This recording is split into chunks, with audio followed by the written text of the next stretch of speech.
खैरात मांग रहे हैं और ना ही कोई मदद चाहिए, अपने लोगों के लिए इंसाफ मांग रहे हैं। वज़ीर ख़ारजा बिलावल भुट्टो ज़रदारी की न्यूयॉर्क में न्यूज़ कॉन्फ्रेंस। कहा, पाकिस्तान मौसमियाती तब्दीली से मुतासर होने वाले 10 ममालिक में शामिल है। हम पर जो तबाही आई है इसके हम कसूरवार नहीं हैं। मौसमियाती तब्दीली के बायस बड़ी तबाही का सामना है। आलमी बरादरी को इस वक्त पाकिस्तान पर कर्ज अदायगी का बोझ नहीं डालना चाहिए। कर्ज का खात्मा नहीं, अदायगी में ताख़ीर चाहते हैं। मौसमियाती तब्दीली से मुतासरा ममालिक के कर्जों को रीशेड्यूल किया जाए। 33 million Pakistanis today are paying in the form of their lives and their livelihoods for the industrialization of bigger countries. And what we seek is not charity, not arms, not aid, but justice.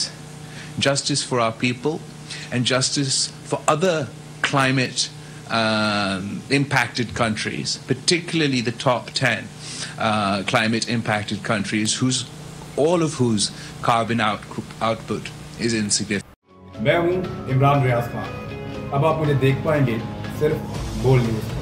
Imran Riaz Khan साहब जो हैं वो बोल family का हिस्सा बन गए हैं। बड़े अरसे बाद किसी चैनल ने हौसला किया है, तो मुझे ऐसा लगता था कि हमें बोलने की इजाजत नहीं मिलेगी, लेकिन बोल ने डिसाइड किया कि बोलने की इजाजत वो लेकर देंगे। मुझे बोल की एक चीज बहुत अच्छी लगी कि बोल ने कैटेगोरिकली कहा कि जो करना है करो, हमने अपना कोई बंदा नहीं निकालना।